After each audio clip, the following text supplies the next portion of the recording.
Friends, இன்னைக்கான video என்னன்னு பார்த்தீங்கன்னா, நம்ம வீட்டு மாடி தோட்டத்தில் கத்திரிக்காய் விதை போட்டு நாற்று ரொம்பவே பெருசாக வளர்ந்துருக்குங்க. பார்க்கவே ரொம்ப நல்லா இருந்தது. பார்த்துட்டு இருக்கும் போதே சைடில் பார்த்தீங்கன்னா சக்கரவள்ளி கிழங்கு செடியிலேருந்து ஹஸ்பண்ட் கிழங்கு மொத்தத்தையுமே அறுவடை பண்ணிட்டாங்க. வீடியோ எடுக்கணும்னு சொல்லிட்டு இருந்தேன், அதுக்குள்ளேயே பார்த்தீங்கன்னா எல்லாத்தையுமே அறுவடை பண்ணிட்டாங்க.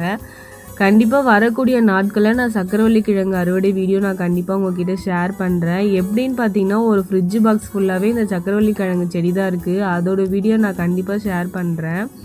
இவ்வளோ காலையில் இவ்வளோ அறுவடையை பார்க்கும்போது ரொம்பவே சந்தோஷமாக இருக்குங்க. ரொம்பவே ஃப்ரெஷ்ஷாக இருந்தது. அது மட்டும் இல்லாமல் கொஞ்சமாக சாப்பிட்டு பார்த்தாலுமே கொஞ்சம் ஸ்வீட்டாகவும் சூப்பராகவும் இருந்தது.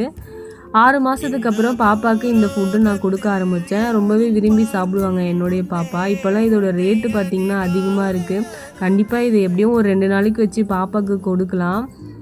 எங்கள் வீடியோ உங்களுக்கு பிடிச்சிருந்தா மறக்காமல் என்னுடைய சேனலை சப்ஸ்கிரைப் பண்ணி பாருங்கள். நெக்ஸ்ட் வீடியோவில் பார்க்கலாம். பாய்.